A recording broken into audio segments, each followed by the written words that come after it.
All right, so let's go and get started here. I will just set myself up. All right, so hello everyone. Welcome to our latest installment of our Quick Hit series, backed by popular demand. As a reminder, these are quick 15-minute digestible webinars designed to highlight a current hiring trend. I'm Anil Hirjani, SVP of Product and Growth here at Hireology. And for this series, we've been focusing each webinar on a different stat from our recent survey of more than 6,000 2022 job applicants. So the goal is really to get in the minds of those applicants that you're all looking for, and then offer advice on what you can do to meet job seekers' expectations. With that, let's dig in. All right. So today's feature stat is one that we found so interesting that we felt it needed its own webinar to discuss more deeply. We asked job seekers if they'd be willing to return to a company they worked for in the past, and 75% of them said yes.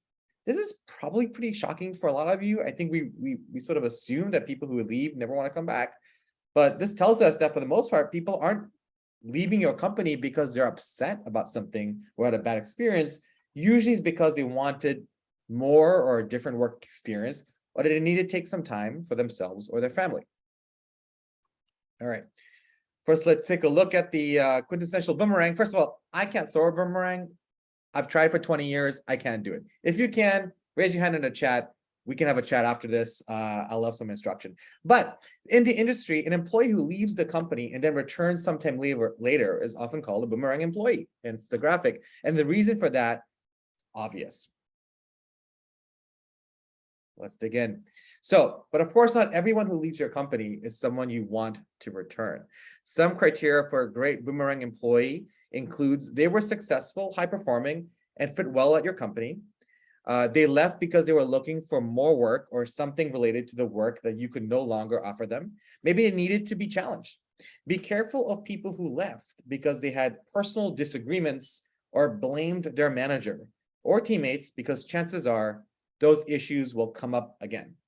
Also, the best boomerang employees are folks who were with your company for quite some time, like say at least 2 years, because this shows they do have some loyalty, dedication, and buy-in for your organization, and we're just using you as a stepping stone. First of all, we've all been there.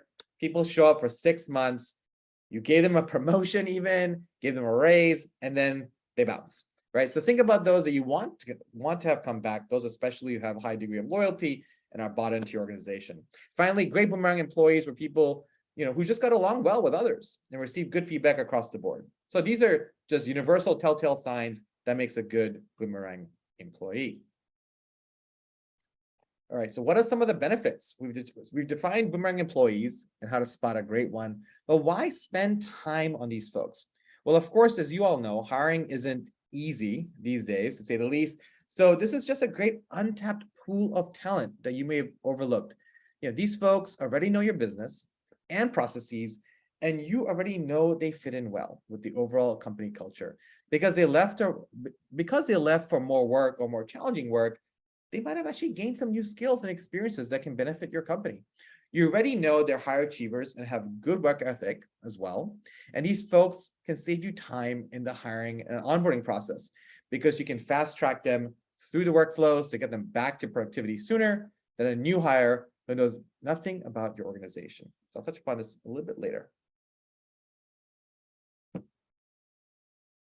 right, so this all sounds good, but how do you set yourself up to win former employees back? So first and foremost, you need to foster an environment within your organization that people want to return to. You want people to feel like they're coming home, so to say. What does that sound like? We actually asked job seekers in our survey how they would define a great company culture, and the responses, while open-ended, were surprisingly similar. People want kind of the same common things: support, respect, collaboration, and communication. And when you create a culture like this, it doesn't necessarily mean people are going to work for you forever. People will leave, but they'll do so because they want different or more work, not because they don't enjoy the culture. And that's okay. But this type of culture that people who do leave will often consider returning for. So again, remember, respect, support, collaboration, and communication. Let's read off one of these. Everybody feels like they matter and are important. Their good work is recognized and everybody is helpful without being too critical. Just a culture of support, right? And recognition as well. Of course, building a sticky company culture isn't something you can do overnight. It all boils down to the DNA of your company, or in other words, your company values. It's tough to just force an environment of respect and support and collaboration. You have to bake it into your DNA by hiring leaders who deeply exhibit those types of behaviors, and then kind of trickles down to the teams. Again, this isn't easy, and I can assure you from my experience, this takes a lot of time to develop, but defining core values that you live by is a really great start. For example, here at Hirology, our 5 core values are essentially eager to improve, own the result, create wow moments, pathological optimism, and everybody's favorite here at Hirology, you may have heard of it before, no assholes, right? And so we actually define that up front. We live it, we breathe it, we award people on it. We shout out to the entire company who exhibited these values. They're not just writing on the wall, they literally are in our DNA. And define everything we do. We use them as criteria, even for hiring, even performance reviews, and even promotions. So defining and living, perhaps more importantly, company values are really important. So the other factor you have to take into consideration when it comes to attracting Boomerang candidates is to make sure that when someone does leave, especially who is a high performer, who has been successful at your organization, does choose to leave, that you end things on a good note, right? I have a couple of examples of these, my personal experience. Honestly, when people on my team leave, I make sure that last day I have a face-to-face 10-minute. I personally thank those individuals, those high performers, for their contribution to the company. I say we would love to have them back if the opportunity presents itself. We even heard some really interesting things at our recent Customer Connect session, where someone said, when someone's walking out the door and they're a high performer, we're going to give them an offer letter that is available or valid for the next 30 days. If they find they jump ship and they go somewhere else because they were thinking that this grass is greener, but they're really great, and man, you wish they didn't leave, you know what? Something really innovative is the door is open for you to come back in the next 30 days. I will not backfill your role because I have so much confidence that we can help elevate you here. Maybe they'll come back. That's just one example.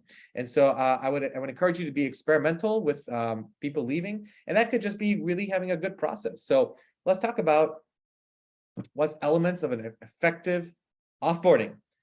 You know, we're at Hirology, but we're talking about offboarding. Again, it's all in the spirit of making sure you have a talent pool that you can tap into, right? So you don't want somebody who thinks highly of a company to suddenly change their perception of you because they had a poor experience during offboarding.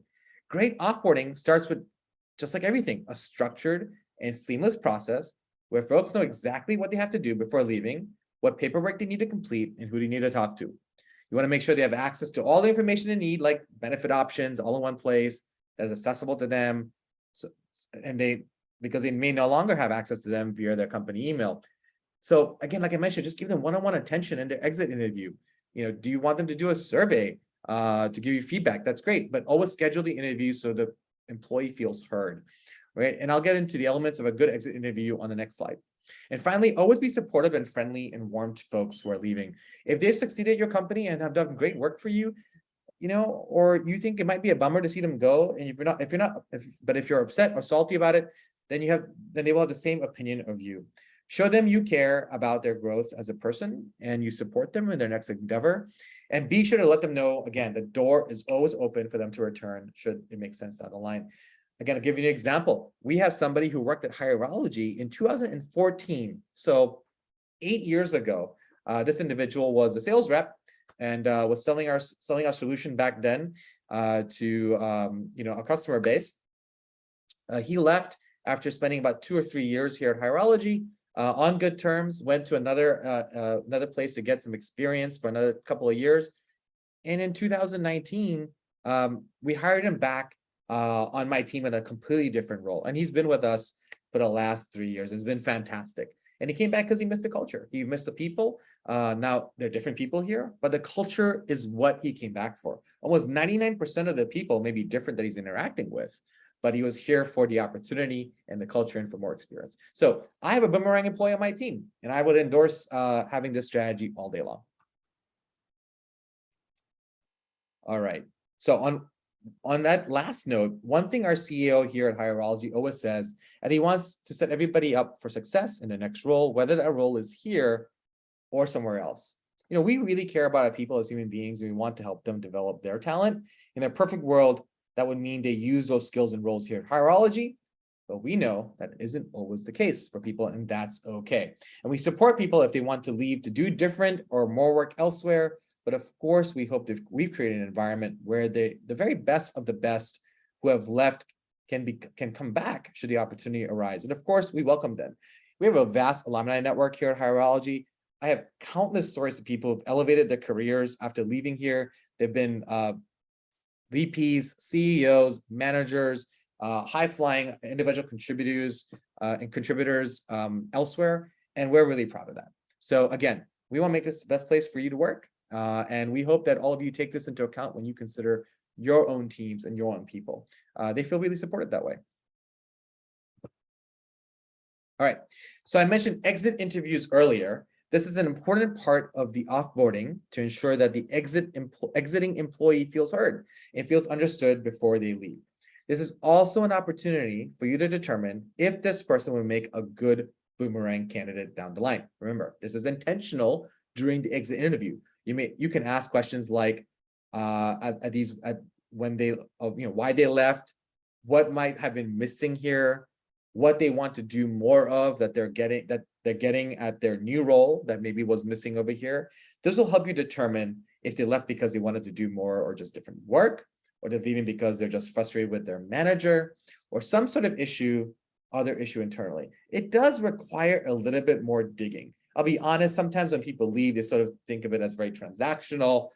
I just wanted a promotion, I just wanted this or that, or I'm moving, etc. But really, when someone doesn't want to leave and there was something different, you got to dig in a little bit more to get that answer. But if it's the latter, if there's some other issue, internally, and this may not have been they may not be the best fit to return. But if it's the former, they're just hungry for something new or more, and maybe we missed an opportunity to help them grow in the current firm or the current company. They might be a great fit for a different role at your organization down the line. And I really encourage you to think about as someone's walking out the door, your former employees or your future employees. Even if it's a smaller percentage of your overall talent pool, 1, 2, 3, 4, 5 out of 100 or 200 can make all the difference, to be honest, as it relates to growing your business. All right. So once you've fostered an environment for people who want to return, and you've created best practices for ending things on a good note with your employee who do choose to leave, and you do start seeing people wanting to return, let's just say 6 months, 1 year, 2 years down the line, what can you do to make sure that rehiring these folks is truly the right decision for your business? First and foremost, reach out to former managers and teammates to get buy-in for moving forward. Of course, here it helps to have a database of former employees who have been deemed eligible for return. So it's easy for recruiters to decide yes or no.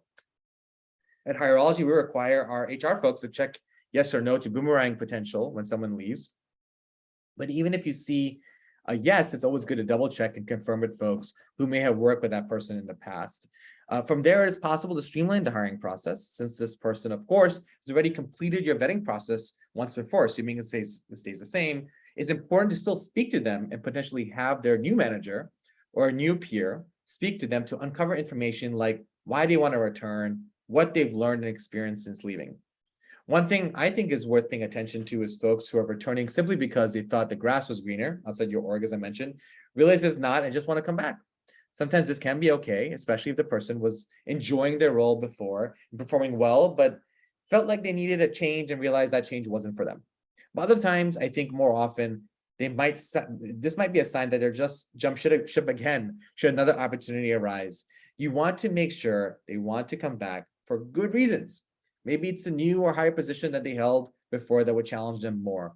On a similar note, be careful of bringing folks back to the exact role they held before, because again, chances are they'll leave again. And you want to ensure some longer term retention. Okay. Finally, onboarding can be streamlined. It's important to still conduct some onboarding, as this is always essential, especially if time has passed, especially if they're working in a new role with a new team. But it can be more of a soft onboarding where you skip some of the general company information and training that they may already know, but you can get them, let's call it, back up to speed. All right. So here at the end, here's a summary of what we went over today. Former employees are an untapped pool of great talent or great candidates for your open roles. Boomerang employees can be hired faster and already understand your business and culture. Just some notes on hiring former employees: always understand reasons for return. Reach out to former managers for buy-in. Maintain a pipeline with those former employees and keep them interested, certainly over time, especially those stellar ones. And you can just fast track hiring and onboarding. Take it for somebody who's done this already a couple of times. It is a worthwhile endeavor to make sure that you can hire somebody back in the company who's worked for the company before. It can make all the difference in the world. And I would highly encourage you all to consider that as a strategy. All right, so let's just see, Carly, my colleague, do we have any questions that we're going to be taking today as part of the webinar? If you do have something, feel free to put it in the chat. Yes, Anil, we will hang on here for a couple of minutes to see if any questions pop up.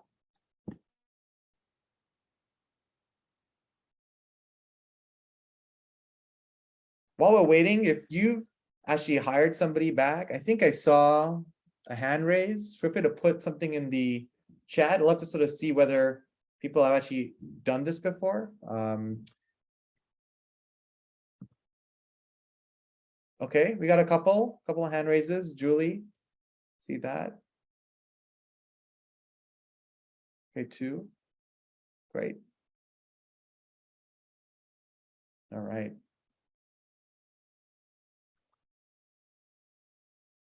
Okay, we'll give about 15 seconds. Any burning? Oh, what part of the hiring process can be skipped for a boomerang? Yeah, I mean, I think skipping is maybe different than modified. There's some things that, for example, especially when, I'll give an example, when I hired somebody back to Hirology, we modified the background of Hirology. Honestly, it was 3 years since that person was here. They had a sense of how the systems worked. We actually re-implemented entirely new operational systems in-house. We had a whole new, we actually opened up new markets. We actually went after new markets, and we also launched new products. So we actually modified, and I personally, in conjunction with our HR team, had to recondition almost that individual to the new world of what Hirology was about. So skipping entirely maybe simple things like if something didn't change, for example, how do you put in your PTO, right? How do you email support? I think it's good to at least give them a quick primer and maybe say, these things haven't changed since you last left, and allow that to be the case. But oftentimes there are things, and when I'm onboarding, I say there's several things. There's information and there's relationships that matter a lot, and also company information. You need to be, which is information, you need to be accustomed to. And so if people change, you need to build those relationships internally. We go through a very robust process to make sure that person's onboarded, because their entire set, a lot of people think companies don't change. They change a lot, especially over the last couple of years. So I would say, instead of skipping entirely, do a reevaluation, and maybe do a modified version, because you really got to think about reconditioning that individual to current state. Great question, Shelley. All right. So thank you again for joining us today. If you'd like to learn more about how Hirology can help you develop a strategy for attracting and hiring former employees, amongst many other things, don't hesitate to reach out to us at info@hirology.com. Again, I'm Anil Harjani. I really appreciate all your time today. Have a great rest of your day.